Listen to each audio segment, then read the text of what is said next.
शंकर को, मेरे शिव को महाकाल राजा कहते हैं। केवल अगर शंकर भगवान का स्मरण कर लिया, मेरे शिव का स्मरण कर लिया, मेरे शंकर का अनुमोदन कर लिया, मेरे मात्र शिव को याद कर लिया, श्री शिवाय नमस्तुभ्यम, मात्र इस मंत्र का या पंचाक्षर ओम नमः शिवाय ओम का या महामृत्युंजय मंत्र का भी स्मरण कर लिया, शंकर के किसी नाम को आपने जप लिया, शिव के किसी नाम को आपने धारण कर लिया, शिव के किसी नाम को आपने ग्रहण कर लिया, शंकर का एक नाम का उच्चारण यदि आपने कर लिया तो ये समझ लीजिए जैसे राजा को बुलाओ तो पूरी सेना आ जाती है, उसी तरह शंकर को याद करो तो 33 कोटि देवता वहां पर आकर खड़े हो जाते हैं। 33 कोटि देवता वहां आकर खड़े हो जाते हैं मात्र शिव का स्मरण कर लेने पर, मात्र शंकर का अनुमोदन कर लेने पर, मात्र शिव के नाम का उच्चारण कर लेने पर, केवल शिव के नाम का उच्चारण, श्री शिवाय नमस्तुभ्यम, सभी बोलिए श्री शिवाय नमस्तुभ्यम, श्री शिवाय नमस्तुभ्यम, श्री शिवाय नमस्तुभ्यम। मात्र शिव के नाम का उच्चारण करने पर 33 कोटि देवता वहां है, 33 कोटि।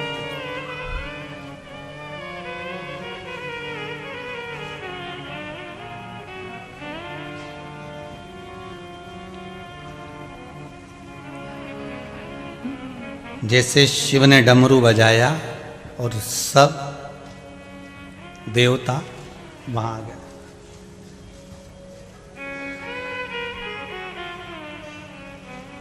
सब देव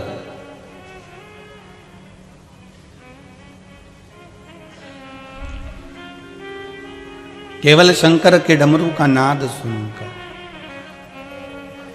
सारे देव वहां एकत्रित हो जाते हैं।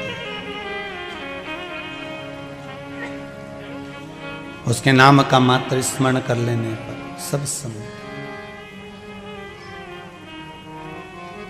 देव अधिदेव महादेव का मात्र नाम का स्मरण कर लेने पर संपूर्ण ब्रह्मांड में जितने देवी देवता संपूर्ण मंडल में जो विराजमान है 33 कोटि देवता उनका भी स्मरण हो जाता है। मात्र शिव का नाम ले लेने पर संपूर्ण देवता का नाम का स्मरण हो जाता है, केवल एक शिव का नाम लेने। श्री शिवाय नमस्तुभ्यम, श्री शिवाय नमस्तुभ्यम, केवल एकमात्र शिव का स्मरण कर लेने सारा सुख का अनुभव हो जाता है। शिव महापुराण की कथा कह रही है,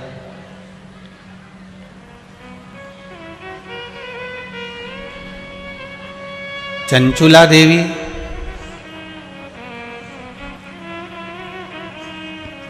जिसका पति बिंदु प्रेत योनि में पड़ा हुआ है और उस प्रेत योनि से मुक्त कराने के लिए, उस प्रेत योनि से छुड़ाने के लिए भगवान देव अधिदेव महादेव से जाकर निवेदन करना और शिव महापुराण की कथा को श्रवण करना। भगवान ओगरदानी शिव की कथा को सुनना।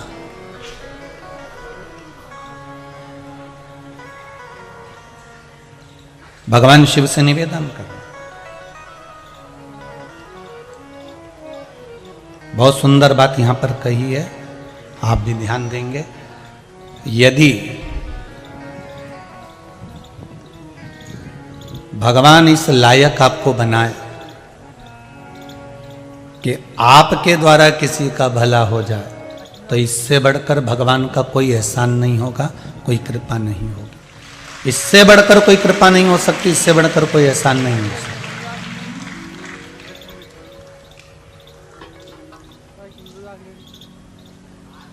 आज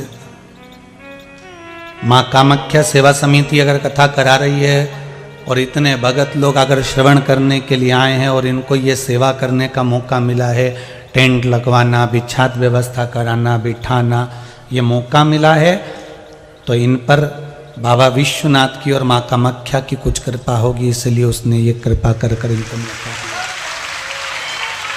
आज के समय में किसी के पास समय नहीं है सब, और वो भी सवेरे 11 बजे से 2 बजे का जो समय है घर में पूरा काम का समय है, और उस बीच में आप ये पूरा पंडाल भर के बैठे हो, ये शंकर की ही कृपा है, उसके सिवा कोई नहीं कर सकता।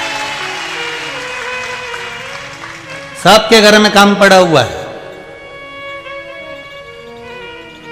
और कुछ तो केवल पराठा खा के ही आए होंगे, है?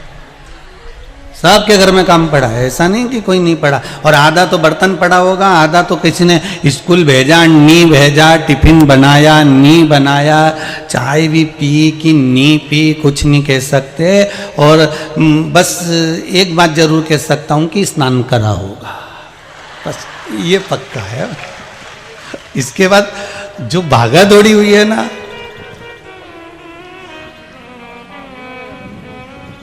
फिर जो जाने की तैयारी हुई,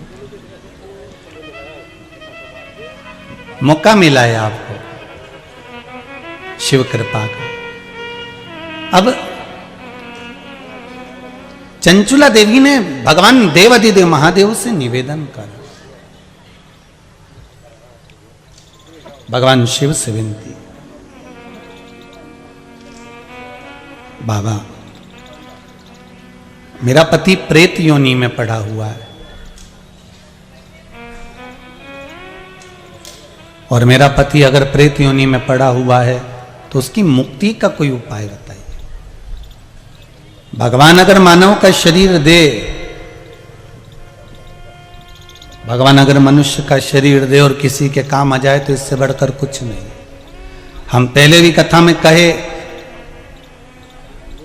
या पापीड़ा मानव के शरीर से तो जानवर अच्छा है, पाड़ा मरता है तो उसकी खाल काम आ जाती है, शेर मरता है तो उसकी खाल काम आ जाती है, चीता मरता है तो उसकी ये खाल काम आ जाती है, बंदर मरता है तो उसकी खाल काम आ जाती है, सांप मरे तो उसकी खाल काम आ जाए।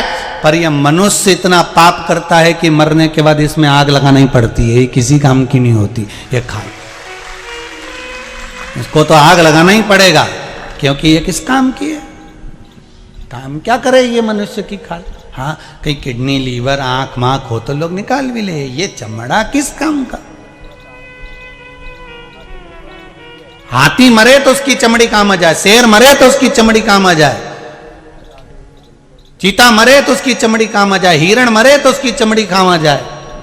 पर केवल एक ये मनुष्य का शरीर ऐसा है जिसमें पाप भरा हुआ है, कपट भरा हुआ है, बेईमानी भरी हुई है, निंदा भरी हुई है, असत्यता भरी हुई है, इसमें इतना पाप भरा हुआ है कि ये मरने के बाद इसका किडनी, लीवर भले काम आ जाए, आंख मांख भले काम आ जाए, पर बाकी का ये चमड़ी किसी काम की नहीं रहे साहब। इसको तो घर के लोग भी कहते हैं अब ले जाओ और आग लगाया, इससे ज़्यादा कुछ नहीं होगा, इसको उठाओ यहाँ से। परिवार वाले भी थोड़े समय के लिए रोते हैं, रोना पड़ता है, नहीं रोएंगे तो लोग कहेंगे बताओ घर का व्यक्ति मर गया और रो नहीं रहा है, इसलिए थोड़ा ना थोड़ा डिजाइन में तो रोना ही पड़ता। मैं कोई बड़ी बात नहीं है, रोना तो सबके पड़ेगा कि रोना पड़ेगा, थोड़ा नहीं रोएंगे तो लोग कहेंगे।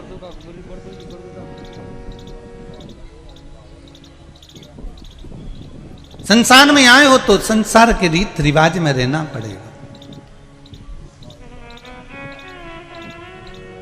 अच्छा, हम ये भी नहीं कहते कि तुम बहुत बड़े संत बन जाओ, बहुत बड़े साधु बन जाओ, बहुत बड़े सन्यासी बन जाओ, बहुत बड़े तपस्वी बन जाओ, बहुत बड़े साधक बन जाओ, बहुत मुश्किल है। कोयला और लोहे का काम ज्यादा है, बोलो तो सही है कि गलत है? कोयला और लोहे का काम ज्यादा है। कितना भी अच्छा कपड़ा धोके ने फ्लैट के बाहर टांग दो, उनमें थोड़ा ना थोड़ा काजल तो लग ही जाता है। उसी तरह संसार कोयले की खान है, इसमें आप कितना भी बचने का प्रयास करो, पर झूठ, कपट, छल, बेईमानी, प्रपंच थोड़ा ना थोड़ा तो टच कर ही लेता है। फिर भी चिंता मत करना, अगर कपड़े पे थोड़ी कालोच लग भी जाए तो सूखने के बाद कपड़े को झटकार देना तो वो कालोच झड़ जाएगी, कपड़े पर लग नहीं पाएगी। उसी तरह अगर कहीं इस मन में काम, लोभ, आसक्ति, व्यसन, वासना, तृष्णा कुछ आ भी जाए तो शंकर को पकड़ लेना, शिव को पकड़ कर एक बार मन को शंकर के नाम से झटक देना। आया स्मरण में अगर आपने कुछ करा है, भगवान की भक्ति को धारण कर कर अपनी चित्त वृत्ति में अगर उतारा है तो शिव देने में तो पीछे नहीं हट सकता, वो पीछे हटेगा। तेरे दरबार की बाबा निराली शान देखी है, तुझे देते नहीं देखा पर झोली भरी देखी है। हे शंभु, आज तक आपको कभी किसी के दरवाजे पर देते नहीं देखा, पर जब जब दुनिया पर दुख पड़ा, और केवल दुनिया पर नहीं, देवताओं पर भी अगर दुख पड़ा, देवताओं पर भी अगर दुख का कहीं काल मंडराया तो उस जगह पर मेरा महाकाल आकर खड़ा हुआ है। अगर कहीं दुख सामने आकर खड़ा भी हो गया तो मेरा कालों का काल महाकाल वहां खड़ा हुआ है, मेरा काल अधिपति वहां खड़ा हुआ है। अगर कहीं दुख है तो मेरा शंभु भी वहां है, मेरा शंकर भी वहां पर खड़ा हुआ। महाराज,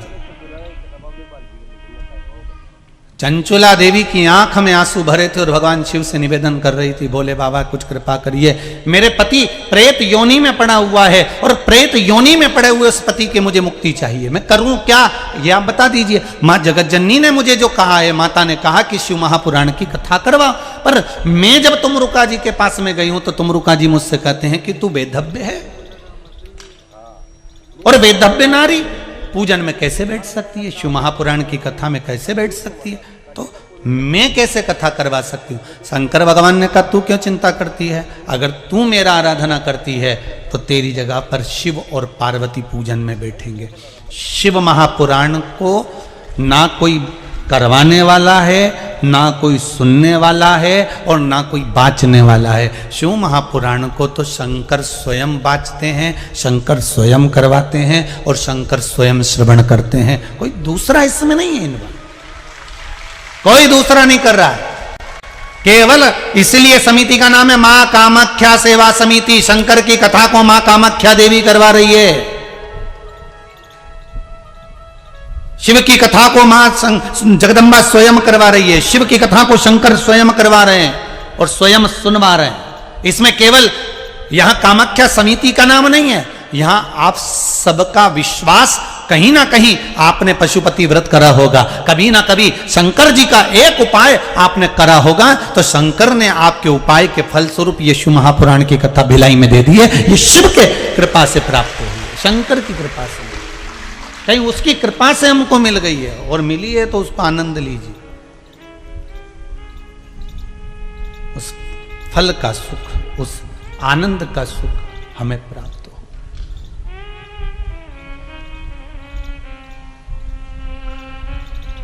शिव महापुराण की कथा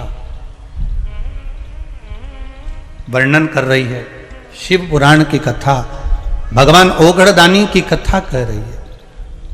महाराज, तभी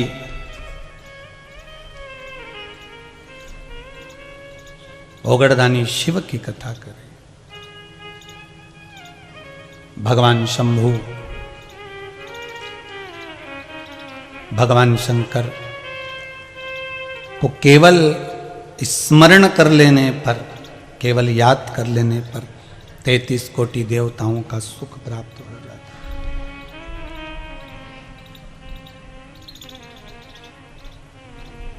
ठीक है, बाबा ने कहा कि आप करो, शिव महापुराण की कथा तुमरुका जी से कहो वो तैयारी करें, और हम स्वयं शिव महापुराण के यजमान बनकर बैठेंगे कथा सुनने के लिए।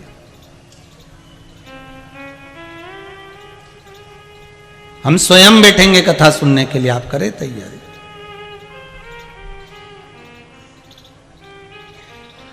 महाराज शिव भक्त के लिए शिव स्वयं रूप रख कर आते हैं।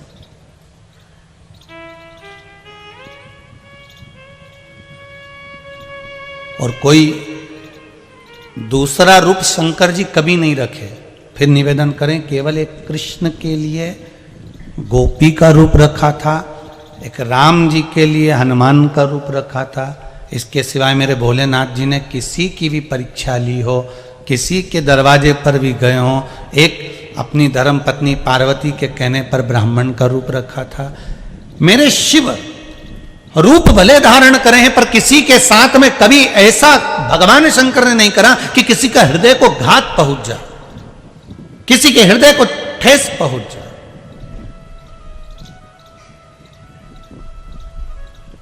रूप जरूर रखे मेरे शंकर, रूप रखा है, पर किसी को घात पहुंचे, किसी को ठेस पहुंचे, ऐसा मेरा शंकर कभी कोई कर्म नहीं करा। और हम आपसे भी कहेंगे, मानव की देह मिली है, मानव का शरीर मिला है, प्रयास करना आपकी वाणी से, आपके शरीर से, आपके मन से, आपकी वृत्ति से, आपके चित्त से किसी को कोई ठेस ना पहुंचे। अगर मनुष्य का शरीर आपने पाया है, मानव की देह मिली है, आप कहीं पहले कथा में कहा, किसी मंदिर में दिया लगाएं ना लगाएं, किसी मंदिर में अगरबत्ती लगाएं ना लगाएं, किसी मंदिर में जाकर फूल चढ़ाएं ना चढ़ाएं, किसी मंदिर में जाकर आप पूजन करें ना करें, पर इतना जरूर करें कि किसी के नेत्रों में तुम्हारे कारण पानी ना आए, तुम्हारे कारण किसी के नेत्र में आंसू ना आए, तुम्हारे कारण किसी का हृदय ना दुखे, इसका विशेष ध्यान रखें। आप दिया लगाएं ना लगाएं, आप अगरबत्ती लगाएं ना लगाएं, आप पूजन करें ना करें, आप स्मरण करें ना करें, पर अपने कारण किसी का दिल ना दुखे, हमारे कारण किसी के हृदय को ठेस ना पहुंचे।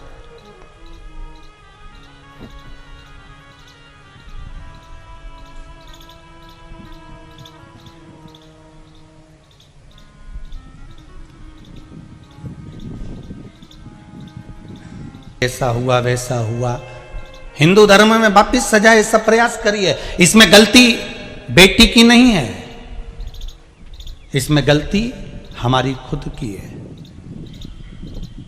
हम किसी को अपने धर्म के अंतर्गत घुसने का मौका क्यों दें? फिर निवेदन करूंगा, दुकान पर जलेबी रखी हुई है, थाली में जमी हुई है, बहुत सुंदर दिख रही है, मुंह में पानी भी आएगा, और एक जलेबी घर में बन रही है। दोनों जलेबियों में सबसे अच्छी जलेबी आपको कहाँ की लगेगी? दुकान पर जमी हुई, दुकान पर रखी हुई, ऐसी जोरदार दिख रही है, कढ़ैया में से बाहर निकल रही है, चाशनी में से बाहर निकल रही है, वो इमरती, वो जलेबी, वो आपको दुकान पर रखी हुई जलेबी अच्छी लगेगी, खाने में आनंद आएगा। बाहर दुकान पर चाउमीन खाने में आनंद आएगा, बाहर दुकान पर पानी पतासा खाने में आनंद आएगा, बाहर दुकान पर तुम्हें पानी पूरी खाने में आनंद आएगा, और वही पानी पूरी घर में रखेगी, नहीं आनंद आएगा। वही चाउमीन घर में बनेगा, तुम्हें आनंद नहीं आएगा। वही जलेबी घर में बनेगी, तुम्हें आनंद नहीं आएगा। तुम्हें बाहर अच्छा लग रहा है, पर तुम्हें यह नहीं मालूम कि वो बाहर बनी हुई जलेबी पर जब कोई मोटरसाइकिल निकल कर जाती है, कोई 4 व्हीलर गाड़ी निकल कर जाती है, कोई बस निकल कर जाती है, सारी रोड की धूल उस जलेबी पर जम जाती है, उस चाउमीन पर जम जाती है, उस पानी पतासे पर जम जाती है। तुम्हें इसका अंदाजा नहीं है। उसी तरह तुम्हें दूर के ढोल सुहावने तो लगते हैं, पर अंदर प्रवेश करने के बाद जब दुख होता है तब सहन नहीं कर पाते हो। मेरा निवेदन है, अपने धर्म के भीतर रहकर अगर एक रोटी भी मिल रही है तो प्रेम से खाना, एक अन्न का दाना भी मिल रहा है तो उसको प्रेम से खाना, झूठी पत्तल पर मत जाना, जिंदगी नरक हो जाएगी। झूठी पत्तल पर ना जाना। प्रयास करो कि हम, आज दुनिया के लोग भले विरोध करते हैं कि सियोर वाले महाराज शंकर जी के मंदिर में पूजन करा रहे, सियोर वाले महाराज काली मिर्ची चढ़वा रहे हैं, सियोर वाले महाराज जी ऐसा करवा रहे हैं, पर मुझे इस बात का गर्व होता है कि कम से कम मेरा हिंदू भाई शंकर के मंदिर में जाकर एक लोटा पानी तो चढ़ा रहा है। मुझे इस बात का गर्व होता है। गर्व मुझे एक ही बात का है कि मेरा हिंदू भाई मंदिर में जाना चालू कर दिया, शिव मंदिर में जल चढ़ाना चालू कर दिया, शंकर का अनुमोदन करना चालू कर दिया। आज मेरे बेटे बेटियां, आज मेरे नवयुवक टीम मोबाइल पर, व्हाट्सएप पर 50-50 हजार, 40-40 हजार लोग केवल मोबाइल पर, यूट्यूब पर कथा सुन रहे हैं। इसका मुझे गौरव महसूस होता है कि आज मेरा हिंदू धर्म बच रहा है इस शिव महापुराण की कथा से। आज अगर 10 को भी बचा लिया तो मुझे उसमें गौरव उत्पन्न होगा, बहुत है उतना मेरे लिए।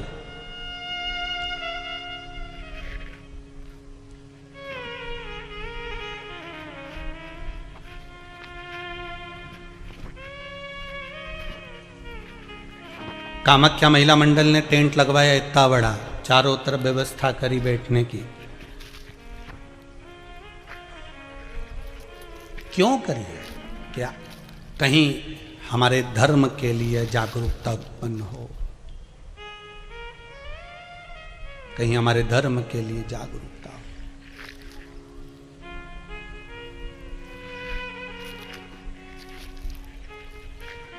पहले दिन तो कामाख्या महिला मंडल को भी अंदाजा नहीं था कि तुम इतना आ जाओगा रे, उनको भी अंदाजा नहीं था कि तुम इतने पहुंच जाओगे। उनको तो लगा था इतना बड़ा टेंट है तो थोड़ा भरने में 2 दिन 3 दिन लगेगा, तब दूसरा टेंट और बढ़वा देंगे। अब महिला मंडल ये कामाख्या समिति टेंशन में पड़ी है कि अब टेंट किधर बढ़ाना है। अब चिंता में लगी, कथा जरूर सुन रही है, चिंता व्याप रही है, इधर बढ़ाऊं कि इधर बढ़ाऊं, इधर बढ़ाऊं।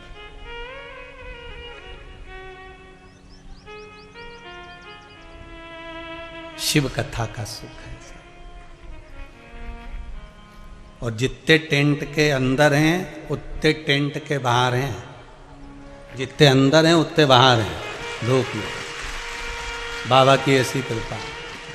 आप लोग दिल से कथा का रसास्वादन करिए, बस अपने जीवन को सार्थक बनाने का प्रयास करिए, अपने जीवन को सार्थकता दीजिए। शिव पुराण कह रही है, शंकर की कथा कह रही है, शिव स्मरण कह रहा है। महाराज कह दिया भगवान शिव ने, भगवान ओगड़दानी भगवान शंकर कह रहे हैं, भगवान शिव कह रहे हैं। भगवान शिव की कथा कह रही है, तुम जाओ, तुम तुमरुका जी से कहो कि कथा प्रारंभ करें, मैं कथा श्रवण करने के लिए स्वयं आऊंगा और कथा स्वयं कराऊंगा, कोई दूसरा नहीं करा सकता।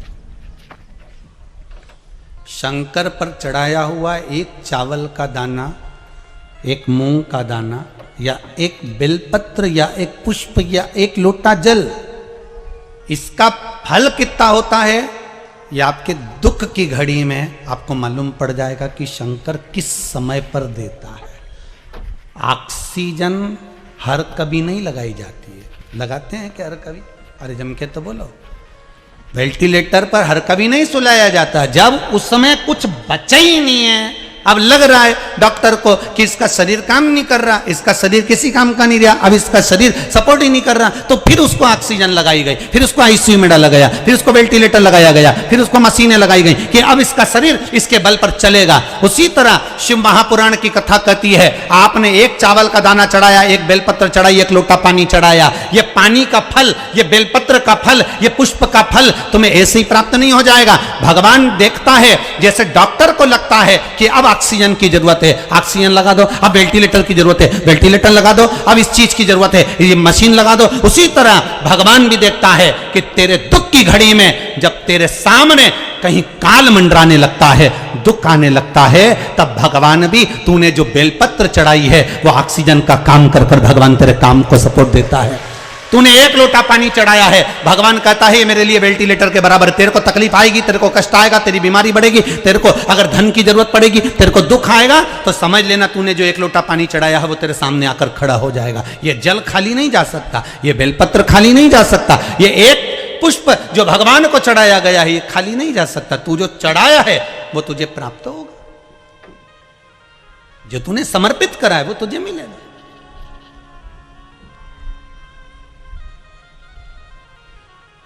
कई लोग कहते हैं शिव जी को चढ़ाया हुआ कैसे प्राप्त होगा, शंकर भगवान का कोई हम जो देते हैं, हम जो खर्च करते हैं, हम जो समर्पित करते हैं उसका कुछ फल है? आपने अगर शिव महापुराण में 1 रुपया भी लगाया है, 1 रुपया भी लगाया है, तारीख लिख लेना, दिन लिख लेना, तिथि लिख लेना, और वही तारीख अगले साल मिला लेना कि जो तुमने खर्च करा, ये टेंट में, ये बिछात में, ये भोजन में, ये भंडारे में, ये बिछात में, ये पूजन में जो तुमने खर्च करा, उसको लिख कर रखना कि कितना खर्च करा और उसका कितना मिलता है, वो अगले साल की यही तारीख और ये तिथि मिला ले, यही तारीख और ये तिथि मिला ले, उसका बढ़ोतरी कर कर कितना प्राप्त हुआ है वो आप मिला कर रखिए। आपको कितना मिला वो बाबा ही जानता है, वो बाबा ही करने वाला। तेरा ही दिया मैंने खाया पिया है, तेरा शुक्रिया है, तेरा शुक्रिया है। मुझे भोले बाबा ने बहुत दे दिया है, तेरा शुक्रिया है, तेरा शुक्रिया है। मुझे बाबा ने जो दिया उसका धन्यवाद है। भक्त शिव महापुराण की कथा कह रही है, चंचुला भी भगवान शंकर की भगत नहीं थी, केवल एक बिंदुक नाम के ब्राह्मण की पत्नी, और वो भी कितनी विचित्र। पति चोरी का धन लेकर आता था, वो उसका भोग करती थी। कभी शंकर जी के मंदिर में एक लोटा पानी नहीं चढ़ाया उसने, कभी शिव जी के मंदिर में कभी उसने धोख नहीं लगाई, कभी शिव जी के मंदिर में उसने दिया नहीं लगाया, कभी शिव जी के मंदिर में जाकर उसने बेलपत्र नहीं चढ़ाई। वो तो बस केवल अपने वो धन जो पति लेकर आता था उसका भोग किया करती थी, केवल उसका भोग करती। कभी उसने सत्कर्म नहीं करा। उसने जीवन में एक सत्कर्म करा, वो काशी में गई, काशी की धरा पर पहुंची और काशी विश्वनाथ की उस धरा पर उसने पांव रखकर बस कुछ क्षण की शिव महापुराण की कथा सुन ली, गंगा का स्नान करा, चलने की तैयारी हुई, पांव फिसल गया, सिर फूट गया और सिर फूटा और उसके प्राण निकल गए। अब कई लोगों के मन में आएगा कि बताओ, काशी में गई थी, गंगा नहाई थी, तो फिर तो उसको कुछ होना ही नहीं था, उसको तो बचना था। भगवान कभी बुरा नहीं करता, एक बात अपनी जिंदगी में उतार लो। वो जीवन में कभी किसी का बुरा नहीं करता, जिसका भी करा उसने अच्छा ही करा, बुरा करने का काम ही नहीं था उसके पास।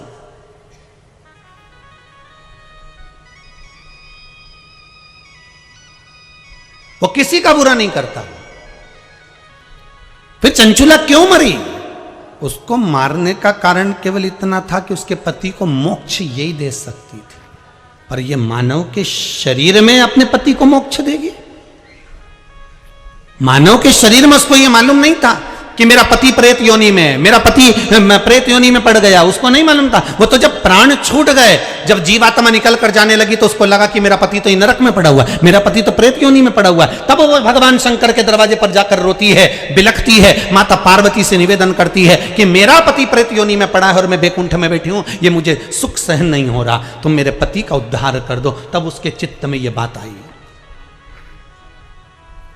मेरे पति का उद्धार करिए, मेरे पति को मोक्ष दीजिए।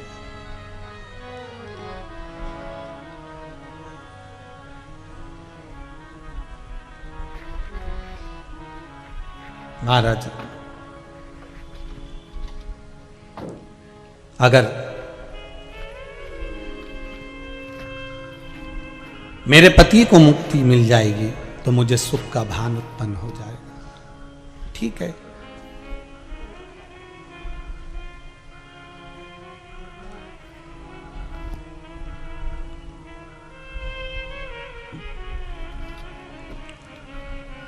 मुक्तिता प्राप्त हो। शिव जी ने कहा ठीक है, करो, शिव महापुराण की कथा करो। तुमरुका जी बाच रहे हैं उसको। जिन तुमरुका जी का घोड़े का मुंह है, शरीर सुंदर है, मनुष्य का है, देव ऋषि नारद जैसी वीणा है उनके हाथ में, एक हाथ में करताल है, वो तुमरुका जी है।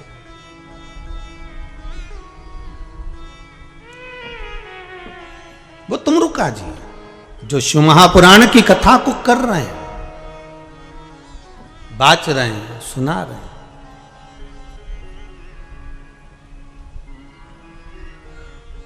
अब शंकर की कथा में मन एक भक्त का जब लगता है तो भगवान परीक्षा भी बहुत लेता है। बहुत ध्यान देना, भक्त जब भगवान की ओर झुक जाता है, भक्त जब भगवान का हो जाता है, भक्त जब भगवान की ओर समर्पित हो जाता है, तब भगवान अपने भक्त से खेलना चालू कर देता है। तब भगवान अपने भक्त से थोड़ा थोड़ा खेलता है। मैं भक्त से भगवान थोड़ा आनंद लेता है, परीक्षा लेता है। एक बार माता लक्ष्मी भगवान विष्णु के साथ बैठी हुई थी, पार्वती शंकर जी के साथ बैठी हुई थी, ब्रह्माणी ब्रह्मा जी के साथ बैठी हुई थी, और ये तीनों बैठी हुई और तीनों के पति साथ में बैठे हुए थे। तो तीनों ने एक साथ प्रश्न किया। लक्ष्मी जी ने भगवान विष्णु से, माता पार्वती जी ने शिव जी से, ब्रह्माणी ने ब्रह्मा जी से, तीनों ने एक साथ प्रश्न किया कि ये बताओ प्रभु, आपको सबसे ज्यादा प्रिय कौन है?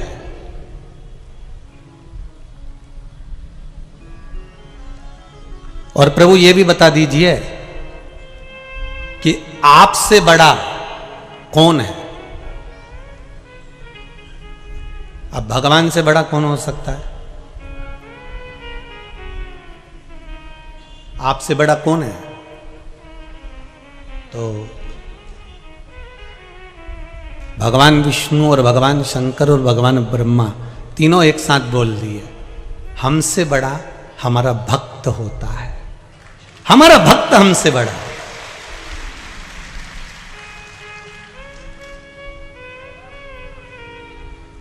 वो हमसे बड़ा है। इसीलिए शायद कहते होंगे कि भगत के वश में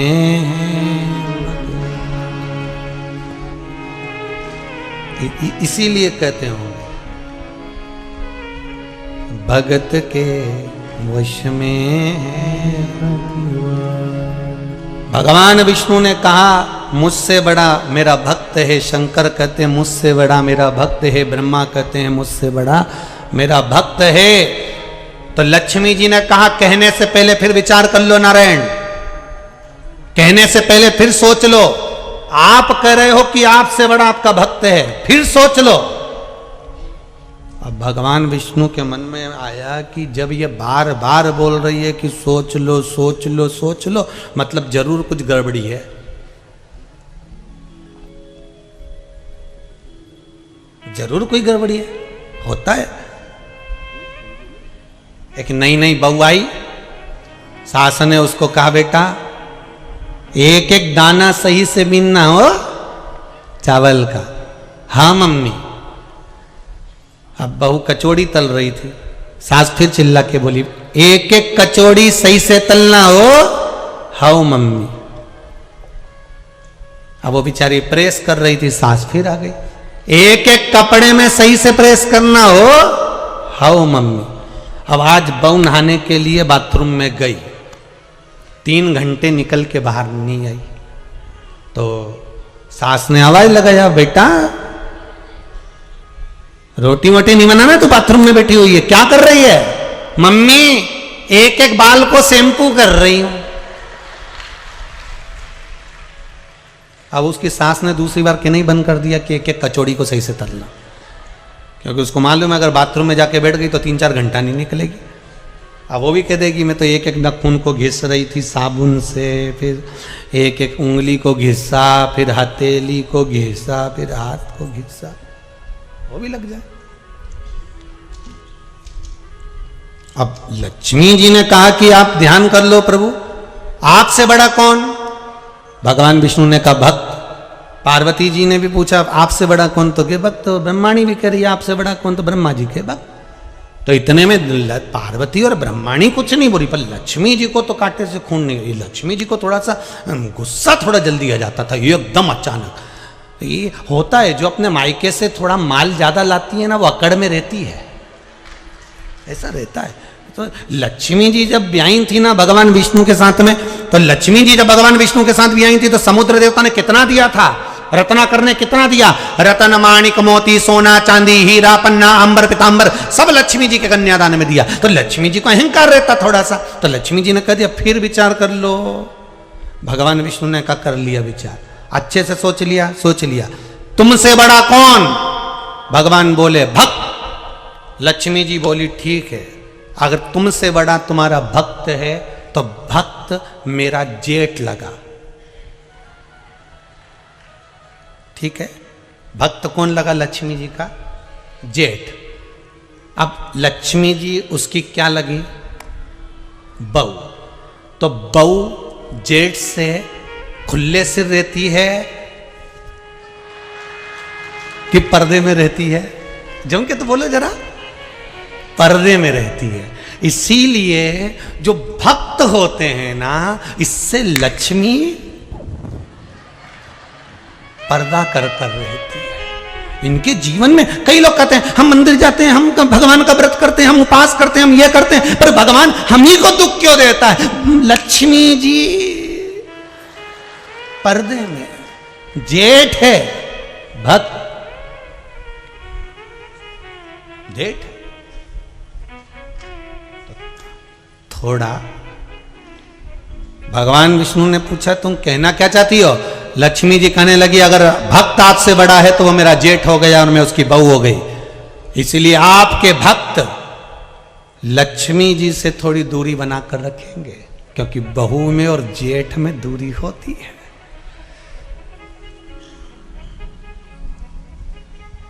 नारायण मन में सोचे हो गया कल्याण। अच्छा, पत्नियां प्रश्न बहुत करती हैं और इनके प्रश्न का उत्तर बहुत सोच समझ कर देना। जितने भेरू बैठे हैं इनसे निवेदन है कि जब जब प्रश्न करे तब तब 50 बार सोचना कि उत्तर दूं कि नहीं दूं। देव सको तो देव, नहीं तो अटैची उठा ऑफिस जाओ। फालतू की बात करो ही मत। अपने पानी की बोतल उठाओ ने दुकान जाओ। अपने बोलना ही नहीं। ये कितना ही बोले पर अपने नहीं बोलना। ये तुम बोले और ये गर्जी, ये तुम बोले और ये गर्जी, तो तुम बोले ही मत। अब भगवान विष्णु को लगा कि लक्ष्मी जी बोल रही हैं कि मैं भक्तों से दूरी बनाकर रखूंगी, क्योंकि वो मेरे जेठ हैं, तो मैं दूरी रखूंगी। शंकर भगवान ने बुलाया लक्ष्मी जी को, इधर आओ लक्ष्मी। आपको मालूम है आपका विवाह भगवान विष्णु के साथ किसने करा? आपको मालूम है? लक्ष्मी जी ने कहा हाँ प्रभु मुझे मालूम है। किसने कराया? लक्ष्मी जी बोली आपने कराया। आपको मालूम है? आपकी मां ख्याति देवी, लक्ष्मी जी की मां का नाम था ख्याति। आपकी मां ख्याति देवी मेरे मंदिर में आती, मेरी पूजन करती, मेरी आराधना करती, मेरा स्मरण करती, और अपनी बेटी लक्ष्मी जी का विवाह मेरे साथ करना चाहती थी, पर मैं तुमसे विवाह नहीं करना चाहता था, क्योंकि नारायण आपको स्नेह करते थे। इसलिए आपका विवाह लक्ष्मी जी के साथ मैंने कराया। लक्ष्मी, आपका विवाह नारायण के साथ मैंने कराया है, और अगर मैंने विवाह कराया है तो मैं कौन तुम्हारा? जो विवाह कराने वाला होता है घर का बुजुर्ग होता है, बड़ा होता है, तो मैं कौन? ससुरा। अब मैं तुम्हारा घर का बड़ा बुजुर्ग। तो सुनो लक्ष्मी, घर की तिजोरी की चाबी तुम्हारे हाथ में देता हूं। अभी तक तुम लक्ष्मी थी केवल, अभी तक केवल तुम लक्ष्मी थी। लक्ष्मी, आज से मैं अपनी तिजोरी की चाबी तुम्हें देता हूं। मतलब तुम्हारे घर में कोई भी आएगा, चाहे भक्त आए चाहे साधारण सा व्यक्ति आए, सबको लक्ष्मी देना पड़ेगी। तो तुम्हें तिजोरी की चाबी दे रहा हूं। आज से मेरा महादेव नाम का आगे का नाम महा तुझे दे रहा हूं। आज से तू लक्ष्मी नहीं रही, क्या नाम पड़ गया? जम के बोलिए जरा। महालक्ष्मी हो गई। मैंने अपना महासंबोधन तेरे को दे दिया, मतलब तिजोरी की चाबी तेरे को। अब भगवान विष्णु खुश हो गए। भगवान विष्णु ने कहा वाह वाह प्रभु, बड़ी गजब कर दी आपने, ये तो भक्तों से दूरी बना रही थी पर आपने कृपा कर दी और आपने इसको महालक्ष्मी बना दिया। भगवान शंकर ने कहा सुनो लक्ष्मी, आज से मैंने आपको महालक्ष्मी बनाया है, पर एक बात का ध्यान रखना लक्ष्मी, सुन लक्ष्मी, भक्त हो चाहे साधारण सा मानव हो, जब शंकर का स्मरण करेगा, शिव नाम की भक्ति करेगा, चाहे वो किसी का भी भक्त हो, चाहे वो राम का, कृष्ण का, नारायण का, किसी का भी भक्त हो, अगर शंकर का नाम लेता है तो लक्ष्मी तुझे उसका भंडार भरना ही पड़ेगा, चाहे कोई भी। लक्ष्मी को महालक्ष्मी कर, तू भंडार भरना।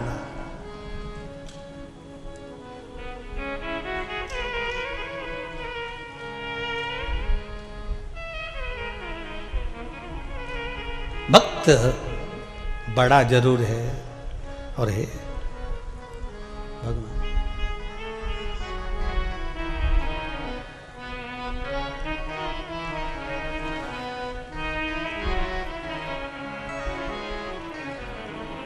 भक्त बड़ा, भगवान छोटा।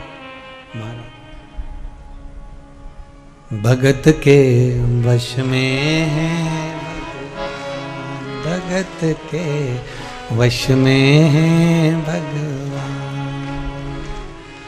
भगत बिना ये कुछ भी नहीं है, भगत बिना ये कुछ भी नहीं है।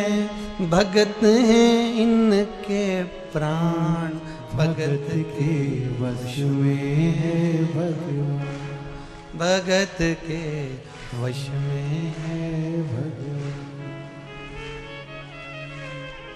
भगत डमरू वाले के काशी नित डोला करती, गंगा जल में स्नान वो करती, काशी शंभु बोला करती।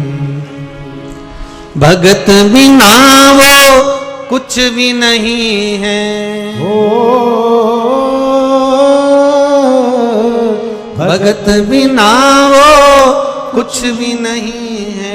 भगत है उनकी जान, भगत के वश में है भगवान। भगत के वश में है भगवान। आप अगर शिव की उपासना में लगे हो, शंकर की भक्ति में लगे हो, भगवान के भजन में डूबे हुए हो, आएगा दुख। संसार में मनुष्य को मिलना है, पर शिव की भक्ति आपको परमात्मा तक ले जाएगी। और यह मत सोचना कि धन नहीं मिलेगा, संपदा नहीं मिलेगी।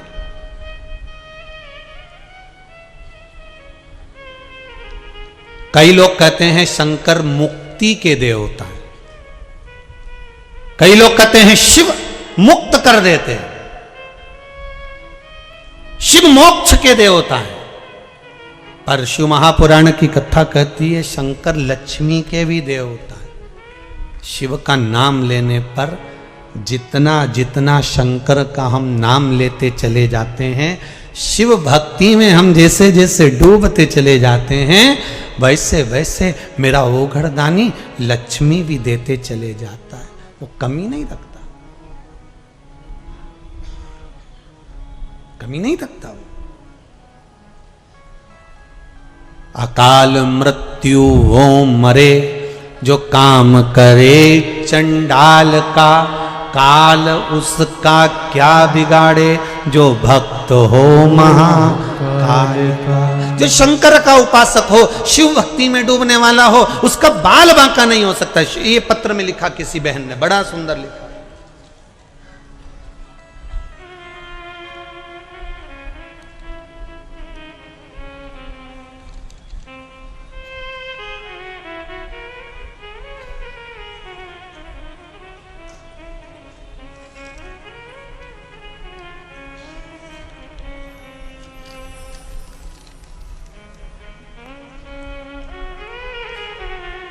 मैं विद्या महोनिया महासमुंद छत्तीसगढ़ से आई हूँ। गुरुजी कहाँ बैठी हैं? जहाँ बैठे हो आप ही हैं। दोनों हाथ उठा दो एक बार। हर हर महादेव। आपने पत्र में लिखा है गुरु जी, मेरी छोटी बहन का लड़का अचानक खाना पीना बंद कर दिया। डॉक्टरों ने भी कह दिया कि इसका खाना पीना इसके शरीर के लिए सब छूट जाएगा और धीरे धीरे ये काल ग्रसित होता चले जाएगा। डॉक्टर को दिखाया, बीमारी का पता नहीं पल पाया, पर शरीर धीरे धीरे धीरे धीरे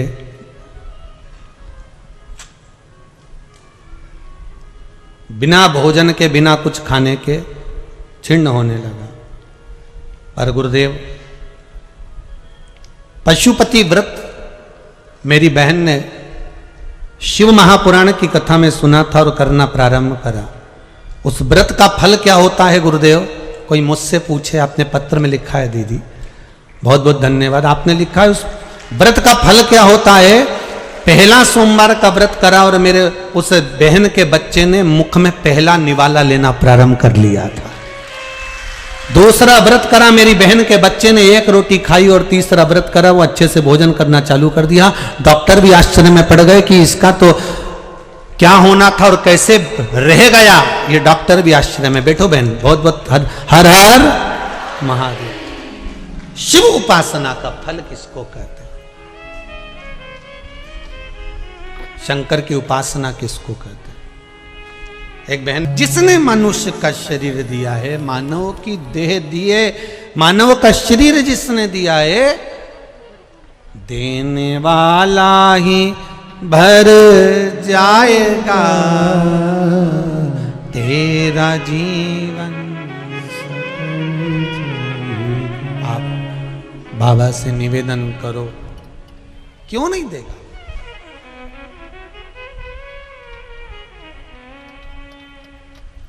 भक्त बड़ा कि भगवान, भक्त बड़ा। अब भक्त बड़ा तो जो भक्त भगवान की भक्ति में डूबा रहता है, शंकर भगवान राम जी की भक्ति में डूबते हैं। शंकर जी राम जी की भक्ति में डूबते हैं, और राम जी जम के बोलो शंकर जी की। राम जी शिव की भक्ति में और शिव राम की।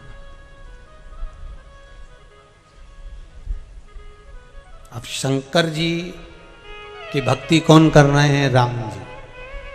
तो शंकर जी से पूछा जाए कि कौन बड़ा, तो के भक्त बड़ा। तो शंकर जी के भक्त हैं राम जी, तो शंकर जी की निगाह में राम जी जम के बोलो बड़े हो गए।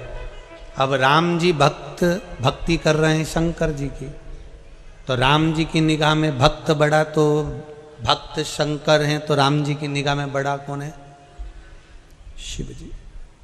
मेरा ओघड़दानी बड़ा, मेरा शिव बड़ा। कृष्ण की निगाह में शिव बड़े हैं, शिव की निगाह में कृष्ण बड़े।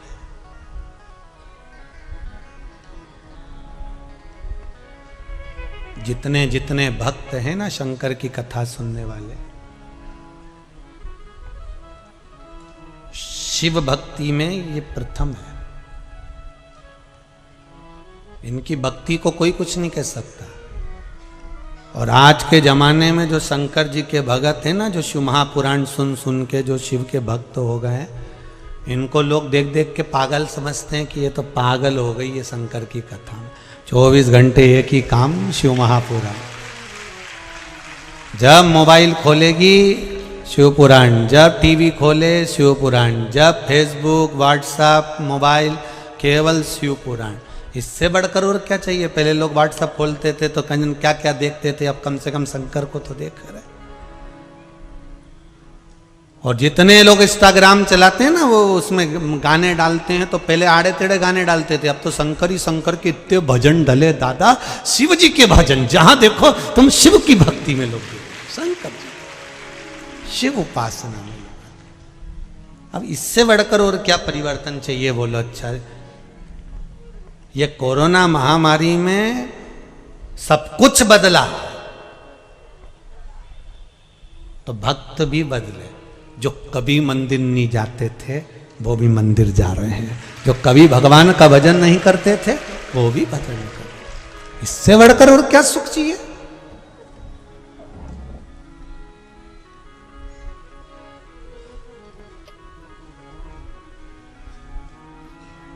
और फिर सुन लो रे धान के कटोरे वाले,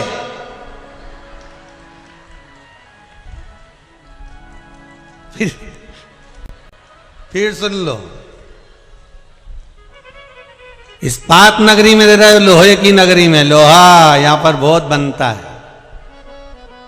एक पहले कथा कही थी, लोहा सोचे कि मेरे बराबर कोई दम नहीं किसी में भी, तो लोहे से ज्यादा कठोर होती है अग्नि, जो लोहे को गला देती है। और अग्नि सोचे कि मैं कठोर, तो अग्नि से ज्यादा कठोर होता है पानी, जो एक लोटा डालते ही अग्नि को बुझा दे। और पानी सोचे कि मेरे बराबर कोई नहीं, तो उससे बड़ा कठोर होता है मनुष्य, लोटा में भर के डकार जाता है, इतना कठोर।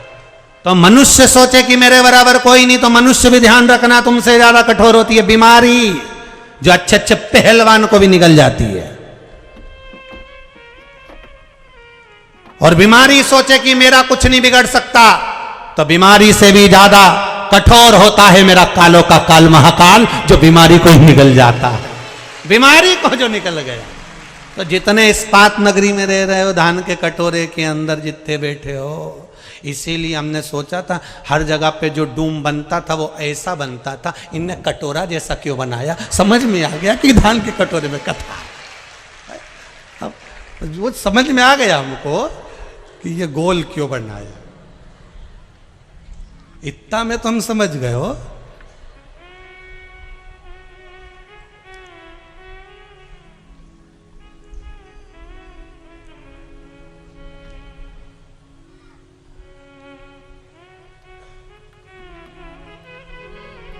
अब उस सवेरे सवेरे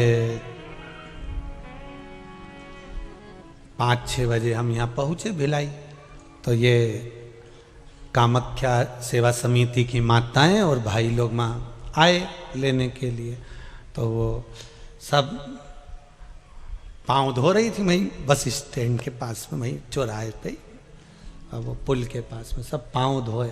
तो वो एक दूसरे से के तू धो ले, फिर वो धोए, फिर वो धोए, फिर वो धोए। अब हमने कहा एक ही धो लो, बाकी का सब हाथ लगा लो। तो सबने हाथ लगाया, तो वो उसके पास में उसका भेरू बैठा था। अब सबने हाथ वो भेरू को लगा लिया। अब वो भेरू का हाथ लगाया, तो जो पास में बैठी थी उन्हें जो आंख से देखा तो सब पलट गए। हमने कहा जय हो मेरी कामाख्या मैया, गजब, जोरदार। तो भक्त भक्त होता, उसको भजन में कुछ शुद्धता ना आ रहा है। और शिव महापुराण की यही सबसे बड़ी आनंदता कि आपको आग लगे बस्ती में और अपन रहो, अपने मस्त रहिए।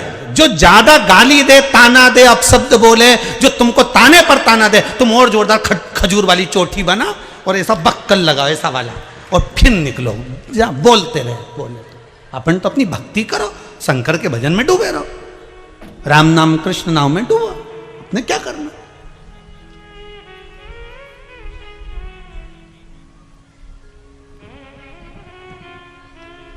महाराज, राम की दृष्टि में शंकर बड़े हैं, शंकर की दृष्टि में राम बड़े हैं, कृष्ण की दृष्टि में शिव बड़े हैं, शिव की दृष्टि में कृष्ण बड़े हैं। क्योंकि भगवान कह रहे हैं मुझसे बड़ा मेरा भक्त होता है, भक्त मुझसे बड़ा है। तो जो भगवान की भक्ति करता है भगवान उसको बड़ा समझ लेते हैं।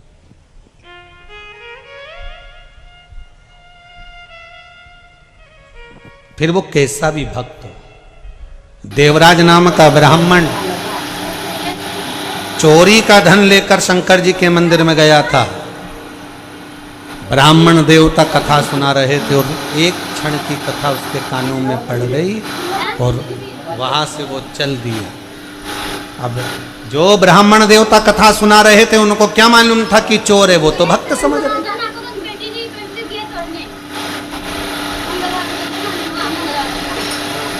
तो नहीं मालूम कि ये चोर है, उनको तो भक्त समझ।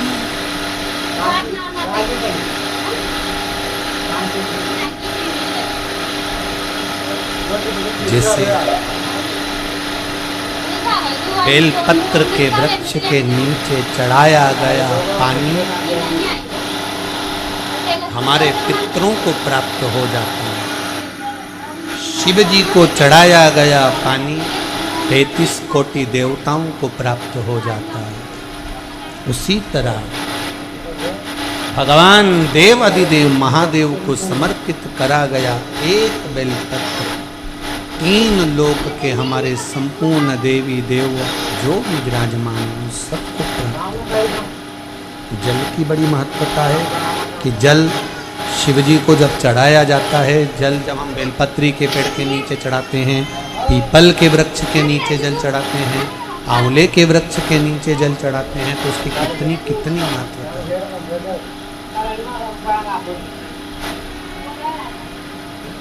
उसकी कितनी मूलता है। दुनिया के लोग भले ना समझे पर उसमें पहले का नियम है हमारा, पहले जो भोजन होता था, भोजन बनता था, उसमें आंवले की खटास डाली जाती है। आज के ज़माने में तो लोग टाटरी डाल दें, नींबू डाल दें, ये सब बात की बात है। आंवला इसलिए डालते थे क्योंकि हड्डियाँ मजबूत रहती हैं। आज के समय में तो कहाँ लोग बस वो च्यवनप्राश मिल जाए आंवले का तो खा ले, पर नियम अगर माताएं बनाए कि आंवला नवमी पर आंवले के वृक्ष से आंवले लेकर आवे, आंवला नवमी के समय पर बहुत आंवले आते हैं तो उसके बाद में उसके पहले कभी भी लिया और आंवले इकट्ठे कर वही जब दाल सब्जी भाजी बनाओ उसमें पटक दो थोड़ा सा एक आध आंवला, तो उसका जो रस तत्व है शरीर की हड्डियों के लिए अच्छा। तो हमारे यहाँ बेलपत्री का वृक्ष, पीपल का वृक्ष, आंवले का वृक्ष, इन तीनों जगह पर जो जल चढ़ाया जाता है उसकी महत्वता भी हमारे यहाँ दर्शन है, उसकी महत्वता दर्शन। एक अच्छी बात सुन लो, बहुत बाबा की कथा में प्राप्त हो और जीवन का कल्याण। कभी किसी मकान का उद्घाटन कर रहे हो, किसी दुकान का उद्घाटन कर रहे हो, महाराज मकान का दुकान का आप उद्घाटन कर रहे हैं, उसको प्रारंभ कर रहे हैं, तो प्रयास करा करो कि पीपल के वृक्ष के नीचे की थोड़ी सी मट्टी, आंवले के वृक्ष की थोड़ी सी मट्टी, थोड़ी सी बेलपत्री के वृक्ष के नीचे की मट्टी, थोड़ा आंकड़ा जो आंख होता है जो शिव जी को फूल चढ़ता है सफ़ेद आंख का, उसके नीचे की मट्टी, इन माटी को लाकर जहाँ नए मकान का मुहूर्त हो रहा हो या नए मकान में अपन जा रहे हों या उस मकान में कहीं पूजन आदि करा रहे हों, तो गाय के गोबर के साथ में, गौ माता का जो गोबर है, गौमूत्र है, उसके साथ में इन माटी को लेकर थोड़ा सा भाग लीप लेना चाहिए। क्यों? क्योंकि बेलपत्री के वृक्ष के नीचे लक्ष्मी जी का आवास है, पीपल के वृक्ष के नीचे नारायण और लक्ष्मी का आवास है, शनि का आवास, भगवान शिव का आवास है। इसलिए शिव जी का एक नाम है पिपलेश्वर महादेव। दधीची ऋषि की अस्थियां जाने के बाद में सुभाष ने जो अपना गर्भ था उसको पीपल के कोटर में रख दिया था और पीपल के वृक्ष का फल खाकर वो बच्चा जीवित रहा था जिसका नाम पिपलाद हुआ।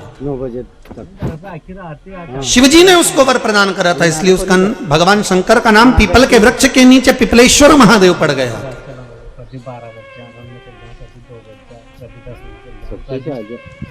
भगवान शिव का नाम पिपलेश्वर महादेव। तो यहाँ जो नारायण, भगवान विष्णु, भगवान ब्रह्मा, भगवान शिव आंवले के वृक्ष के नीचे विराजमान है अपनी इतनी संगनी के साथ, तो वहां की मिट्टी सुख प्रदान करती है। पीपल के वृक्ष के नीचे की मिट्टी सुख प्रदान करती है, बेलपत्री के वृक्ष के नीचे की मिट्टी सुख प्रदान करती है, हमको आनंद की अनुभूति कराती है।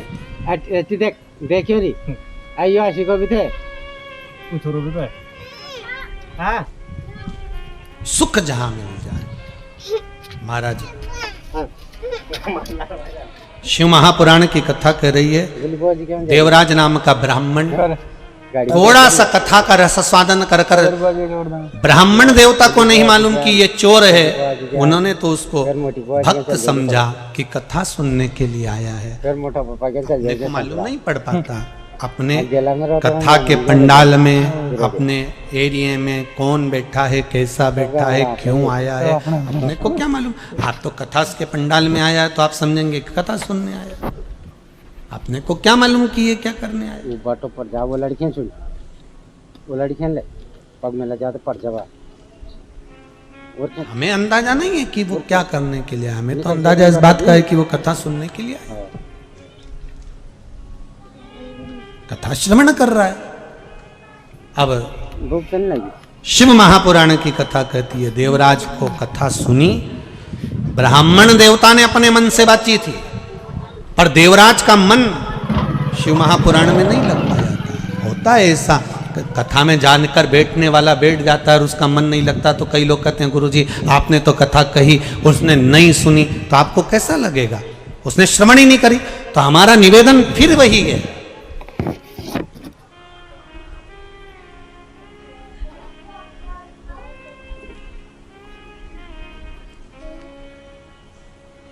पत्थर को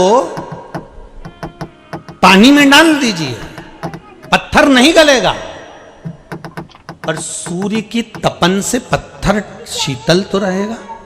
उसी तरह आप अगर कथा में जाकर बैठे हो, कथा श्रवण करने के लिए बैठे हो, तो ये पक्का है आपका मन लगे ना लगे, पर कम से कम 3 घंटे आप झूठ बोलने से, पाप करने से, छल करने से, बेईमानी करने से, प्रपंच करने से बचोगे तो सही।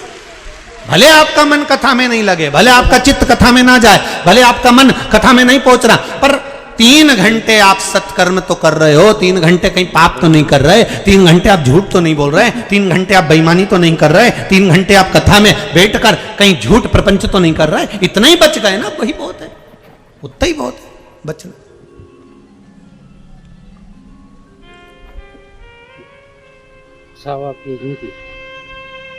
3 घंटे ये चित्त कथा में पहुंचे।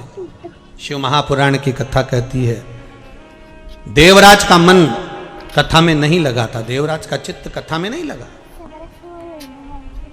और देवराज का जब मन कथा में नहीं लगा, देवराज का चित्त जब कथा में नहीं लगा, तो देवराज ने ये बात अपनी चित्तवृत्ति में उतार ली और गया। और मंदिर से बाहर निकलने के बाद एक बेलपत्री के पेड़ के नीचे उसका जब प्राण छूटे, एक बेलपत्री के वृक्ष के नीचे जब उसके प्राण निकले, तब भगवान शिव नंदी लेकर खड़े हुए थे। तो देवराज के मन में यह बात आ गई कि मैंने कथा सुनी नहीं, मैंने कथा नहीं सुनी है, और अगर मैंने कथा नहीं सुनी है तो फिर आखिर भोलेनाथ शंकर मेरे लिए नंदी लेकर क्यों आ गए। तो स्वयं देवराज ने शिव जी से पूछा कि प्रभु मेरा मन कथा में नहीं लगा, मेरा चित्त कथा में नहीं लगा, मैं कथा में नहीं पहुंचा, फिर आप नंदी लेकर कैसे आ गए। शंकर भगवान ने कहा उसका एक कारण था देवराज, कि एक तो तू शिव मंदिर के दरवाजे पर पहुंच गया, दूसरा तेरा मन लगा ना लगा पर तू शिव महापुराण में जाकर बैठ गया, और तीसरा तूने जहां प्राणों को त्यागा, ये बेलपत्री के वृक्ष की छांव है जिसके नीचे तूने प्राणों को त्यागा, इसलिए मैं स्वयं तुझे लेने के लिए आया, मैं स्वयं लेने के लिए आया। छोरी बगले बेटा आरजे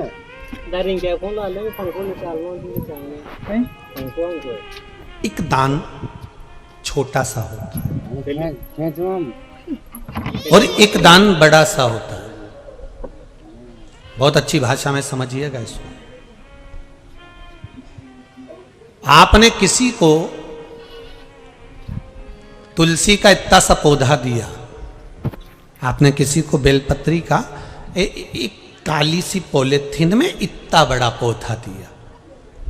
एक जब वृक्षारोपण के लिए लोग देते ना, हमने साहब बेलपत्री के 1008 पौधे लोगों को दान दिए, हमने वृक्ष लगाने की प्रेरणा दी, हमने 50 पौधे दिए, कहीं कहीं हमने 30 पौधे दिए, कहीं कहीं समितियां हमने 20 पौधे दिए। हाँ, उनसे निवेदन है तुमने इतना इतना सा पौधा दिया, उसको पनपने में, उसको लगाने में, उसको संभालने में व्यक्ति की जिंदगी निकल जाएगी। अगर वही पौधा तुम बड़ा लेकर आते और अच्छा बड़ा सा पौधा जब तुम लाकर देते और वो लगाता तो उसको पनपने में भी जल्दी वो पनप जाता और उसका सुख भी लोगों को ज्यादा मिल जाता। अब इतना सा पौधा लेकर आए, पूछा पहले रेट कितने का है, तो कि ये 15 रुपए का, ये 20 रुपए का, और वो बड़ा वो 150 रुपए का, वो 200 रुपए का। तो तुमने सोचा पौधा ही तो देना है, इतना सा ले जाओ।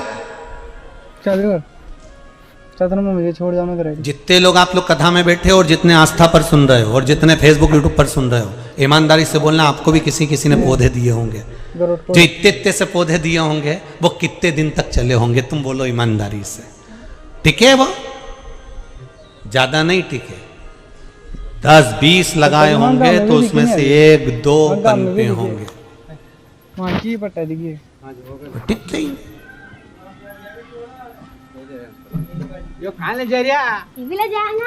जैसे बेलपत्री के पौधे का दान छोटा दिया जाता है, तो वो बेलपत्री का पौधा तो तुमने दिया, तुमने दान भी किया, तुमने पुण्य भी करा, तुमने सत्कर्म भी करा, पर 10 लोगों को देने से अच्छा है। 10 रुपए का एक पौधा था, 10 लोगों का पौधा एक जगह लेकर आते, 100 रुपए का इतना बड़ा पौधा खरीदते और उसको कहीं एक जगह लगवा देते, तो उसका दान का एक आनंद दूसरा हो जाता। अब वो 10 जगह दिए पर वो 10 जगह ही नहीं पनप पाए तो उसका कोई सुख नहीं। उसी तरह शिव महापुराण की कथा कहती है कि मंत्र जाप करो, मना नहीं है, पर मंत्र जाप का सबसे बड़ा सुख ये है कि केवल एक बार श्री शिवाय नमस्तुभ्यम बोला और छोड़ दिया, या एक बार पंचाक्षर मंत्र ओम नमः शिवाय बोले, या एक बार महामृत्युंजय मंत्र का जाप करा उसके बाद नहीं लिया, या एक बार भोजन करा उसके बाद 1 साल नहीं करा, या एक बार फलाहार खाया उसके बाद खाया ही नहीं 1 साल तक, तो उसका मतलब कुछ नहीं है। शिव महापुराण की कथा कहती है, कई लोग कहते हैं गुरुजी हमने ये उपाय करा और हमारा 3 महीने में काम होना चाहिए, तो होगा, परंतु एक शर्त है कि पौधा, समझ गए, बड़ा होना चाहिए। मतलब तुमने जो उपाय करा, करने के बाद तुम्हारे मुख से शंकर का गुणगान होना चाहिए कि मेरा शंभु मेरा ये कार्य करेगा। श्री शिवाय नमस्तुभ्यम, ओम नमः शिवाय, पंचाक्षर मंत्र, मूल मंत्र शिव महापुराण का या महामृत्युंजय मंत्र आपके मुख से आपने उपाय करा, पर साथ में शंकर का भजन करना जरूरी है। पौधा बड़ा करना है तो जल तो डालना पड़ेगा, कार्य सिद्ध करना है तो शंकर का गुणगान करना पड़ेगा, शिव का स्मरण करना पड़ेगा। भक्त शिव महापुराण की कथा कर रही है। देवराज से भगवान शंकर कह रहे हैं कि तूने मेरे मंदिर में प्रवेश करा, पहला। दूसरा, शिव महापुराण की कथा सुनी। तीसरा, बेलपत्री के वृक्ष के नीचे प्राणों को त्यागा, ये तेरे को सुख दे गया, इसलिए मैं स्वयं तुझे लेने के लिए आ गया। शिव महापुराण की कथा कहती है अगर भूल से भी व्यक्ति शंकर जी के मंदिर के बाहर से भी निकल जाता है तो भी शंकर करुणा कर देते हैं साहब, तो भी शिव कृपा, मात्र भूल से निकल जाता।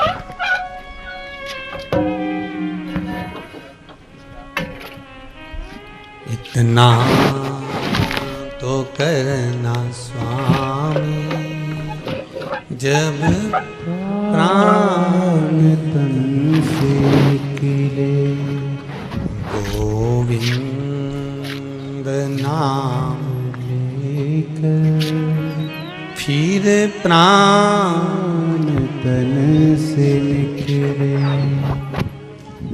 महाराज प्रभु सम्मुख खड़ा, हमारा विश्वास दृढ़ हो, हमारा भरोसा दृढ़ हो। देवराज के प्राण छूटे, शंकर सामने खड़े थे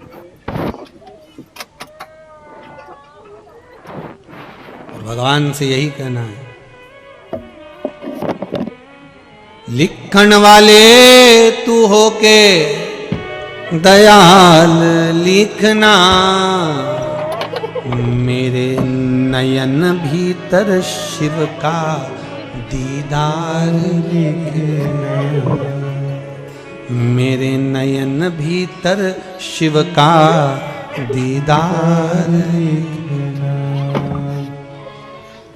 जिब्या पे लिखना नाम शंकर का, जिब्या पे लिखना नाम शंकर का, कानों में शिव महा पुराण लिखना, ओ कानों में शिव महापुराण लिखना, मेरे हृदय अंदर शिव जी का प्यार लिखना, मेरे हृदय अंदर शंकर का प्यार लिखना।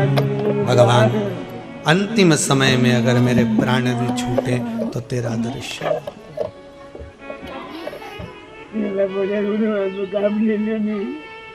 भक्त क्या चाहता है भगवान से?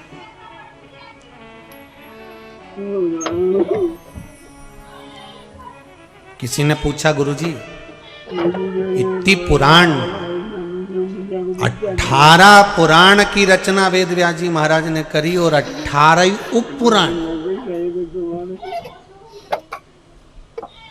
18 पुराण है और 18 उप पुराण।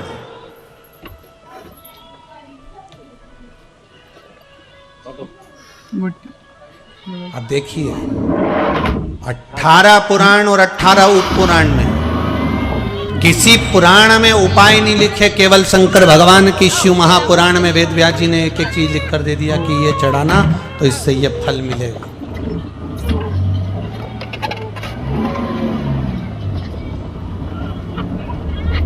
पर मन को शिव में लगाओगे तो मिलेगा।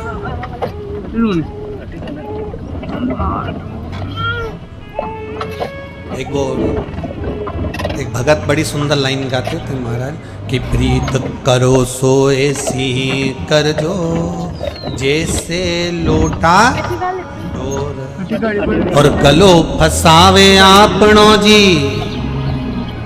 रे पानी पीवे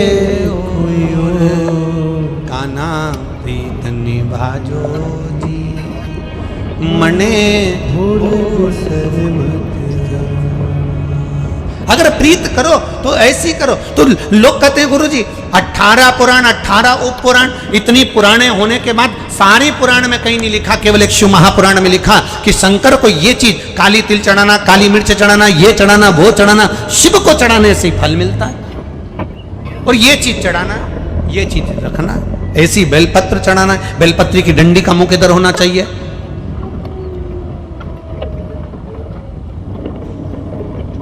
भगवान शिव को चावल चढ़ाना है आखा, नंदी को हरी मूंग चढ़ाना है, बेलपत्र चढ़ाना है।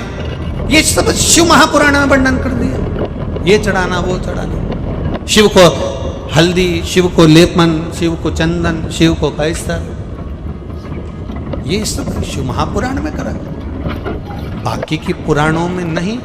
तो वेद व्यास जी से अगर किसी ने पूछा हो या वर्णन करा हो तो हम तो एक ही बात कहेंगे, महाराज ब्रह्मा ब्रह्मलोक के देवता हैं, भगवान विष्णु वैकुंठ के देवता हैं, पर मृत्यु लोक के अगर कोई देव हैं तो वो महादेव हैं।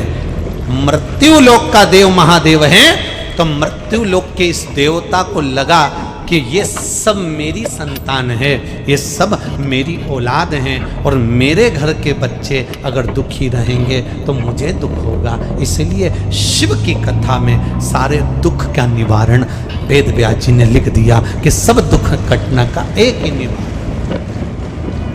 शंभु शरणे पड़ी मांगू घड़ी रे घड़ी दुख दया करी में दर्शन। हे बाबा, हमारे दुख को मिटाने का केवल एक साधन हो सकता है, वो शिव की भक्ति है, शंकर का स्मरण है, शंकर का अनुमोदन है। कैसे मिलेगा शिव? हम घर से भाग जाएं शंकर को पाने के लिए, हम कहीं चले जाएं शिव को पाने के लिए? नहीं नहीं भाई, अब ज्यादा दिक्कत दी है जो कोटा पर दिया। एक राजा एक घोड़े पर बैठकर गया मामू तो पहले मुआ क्यों नु आगे तू और कितने डर चल के लोहे का काम हो रहा था, घोड़े को प्यास लग रही थी, घोड़ा आगे बढ़ नहीं रहा था। राजा को लगा कि घोड़ा प्यासा है, राजा ने घोड़े को पानी पिलाने के लिए एक बाल्टी में पानी भरवाया। एक भाई को बुलाया, इसको पानी भरो। घोड़ा पानी पीने के लिए मुंह डाला बाल्टी में। जैसे ही उसने बाल्टी में मुंह डाला, इतने में लोहा पीटने वाले लोहा पीटना चालू करे, फट फट, जैसे खट खट देना चालू करा। इसका घोड़ा पानी पिए और बिचके, घोड़ा पानी पिए और बिचके, इधर से फट की आवाज आए और घोड़ा बिचके, फिर खटर की आवाज आए, फिर बिचके, फिर खटर की आवाज आए, फिर बिचके। राजा ने, जितने लोग लोहे का काम कर रहे थे, राजा ने उनसे कहा, भैया मेरा घोड़ा पानी पी रहा है, थोड़ी देर ये खट्टर पट्टर बंद कर दो। एक दो दुकान वाले ने बंद कर दी, घोड़ा फिर पानी पीना चालू करा, इधर वाले ने चालू कर दी खट्टर पट्टर, फिर घोड़ा बिच के। राजा फिर उधर गया, उधर वालों से कहा, भैया मेरा घोड़ा पानी पी रहा है, तुम ये खट्टर पट्टर बंद कर दो। घोड़े ने पानी पीना चालू करा, उधर वालों ने बंद करी, इधर वालों ने राजा बड़ा दुखी। इतने में एक संत निकल कर जा रहे थे। संत ने कहा, महाराज क्या हुआ? घोड़ा पानी नहीं पी पा रहा, ये खटर पटर के कारण। संत ने कहा, महाराज ये खटर पटर जिंदगी में कभी खत्म नहीं होने वाली, घोड़े से कह दो पानी पीना हो तो पी ले आए। अपने मन को इसी खटर पीटर में पानी पीने की आदत डाल लेना चाहिए। उसी तरह शिव महापुराण की कथा कहती है, ना हमें गंगा के घाट जाकर बैठना है, ना हमें नर्मदा के घाट जाकर बैठना है, हमें तो घर में रहना है और पूरी खटर पटर के साथ इस मन को शिव महापुराण में लगाना है, पूरी खटर पटर के साथ।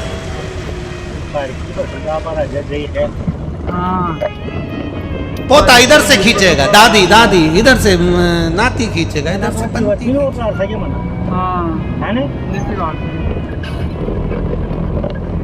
अरे भिलाई वालों को तो धन्यवाद है, तुम्हारे हमने ऐसा गार्डन कहीं नहीं देखा जो भिलाई में है।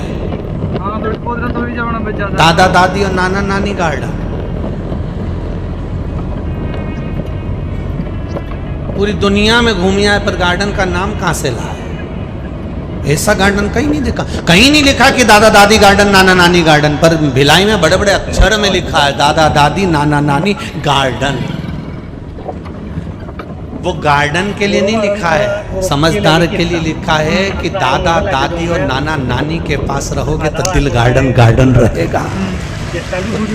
केवल गार्डन वालों के लिए, ये समझदारों ने लिखा है कि इस दिल को अगर गार्डन करना है, इस मन को अच्छा करना है, तो दादा दादी की गोद में जाकर बैठ जाओ, नाना नानी की गोद में भी जाकर बैठ जाओ। जो दादा दादी के करीब में रहता है, नाना नानी के पास में रहता है, उसका दिल तुम देखो। छोटे छोटे बच्चों से कहो कहाँ जाना है? नानी हाउस, नानी घर, नानी घर। माँ क्या मिलता है? कुछ नहीं, मेरी नानी मुझे बहुत प्रेम करती है, दादी मुझे दादी बहुत प्रेम करती है, मेरा दादा मुझे बहुत प्रेम करता है, मुझे बाजार ले जाता, कुरकुरा दिला के लाता, मुझे टॉफी दिलाता। तो जिन बच्चों का मन गार्डन गार्डन हो जाए, वही दादा दादी नाना नानी गार्डन। तो भिलाई में ऐसा गार्डन है तो तुम सबके लिए बनाए कि दिल को अच्छा बनाने का प्रयास करो, कहीं नहीं भटकना।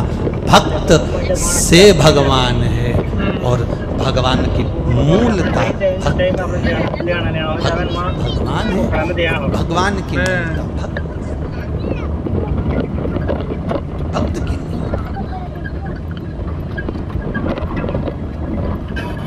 चंचुला देवी शिव जी से कही कथा रस्ते,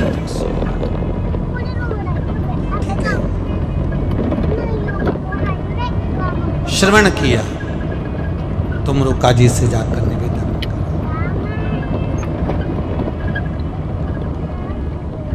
शंकर और पार्वती बड़ा सुंदर रूप रखे,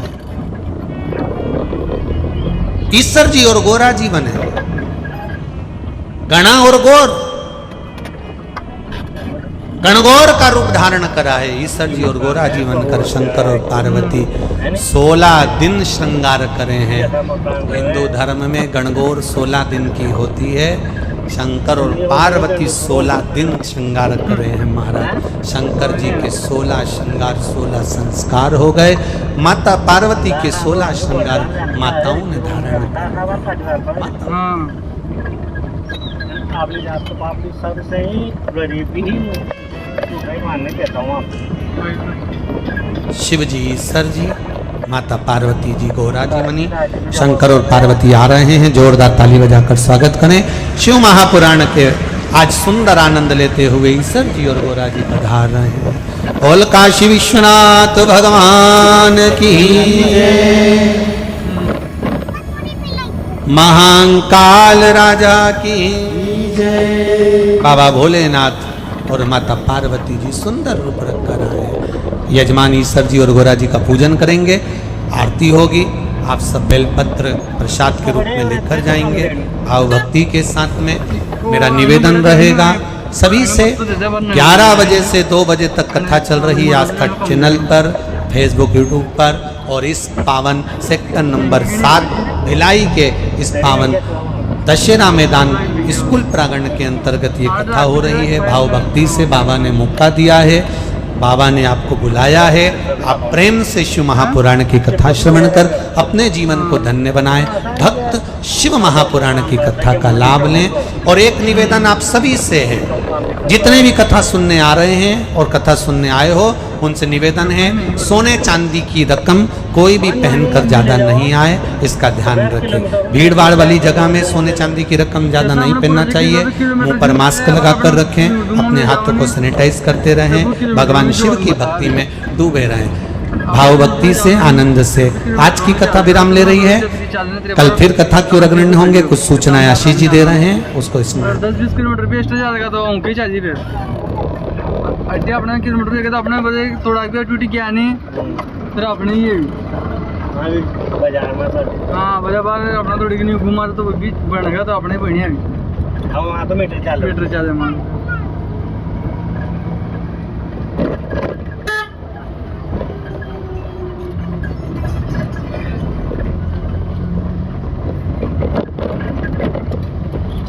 और की कहता है उज्जैन में पहला 4,000 में बैठते हो उज्जैन के खरे लेता हो 4,045 दो टंकी में जाना चाहिए तो उज्जैन। हाँ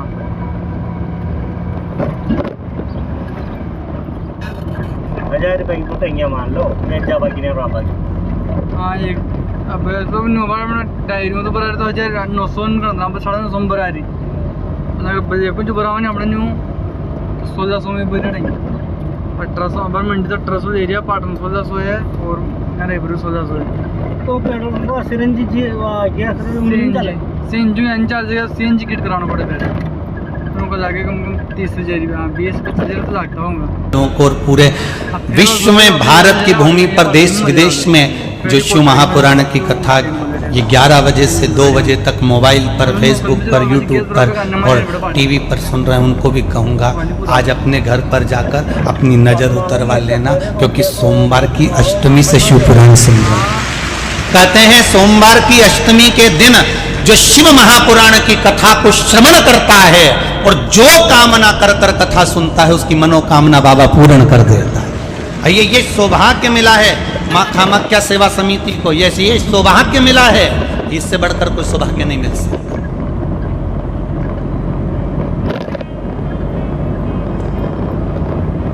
इससे बढ़कर कोई सौभाग्य नहीं मिल सकता।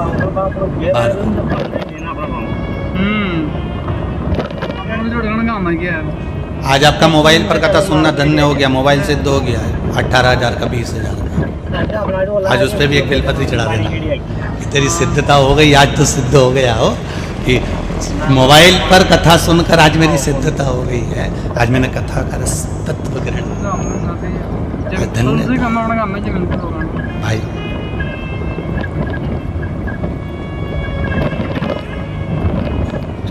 जैसे शिव में सब समाहित है, शंकर में है सब। जो की जमीन बांध है जो एक राजा को बुलाओ अपन, कोई नगर के राजा को बुलाया आपने और राजा आया तो राजा अकेला आ जाता है क्या? राजा अकेला तो नहीं आएगा ना, राजा आएगा तो उसके साथ में पूरी जितनी जितनी सेना है, जितने जितने मंत्री हैं, जितने जितने संतरी हैं, सब आएंगे, जो भी मंत्री बंत्री सब सब पहुंचेंगे। अगर कोई नेता को आपने बुलाया, कोई मंत्री को आपने बुलाया, कोई मुख्यमंत्री को, कोई प्रधानमंत्री को आपने बुलाया, तो पहले सारा प्रशासन वहां पहुंच जाता है। मंत्री आएंगे, उसके साथ में पूरा प्रशासन आ जाएगा। राजा अगर आया है तो पूरी सेना, पूरी प्रजा, जितनी भी सेना वेना है, सब साथ से ठाट से वहां पहुंच जाती है। उस सेना का पहुंचना जरूरी होता है क्योंकि राजा आ रहा है।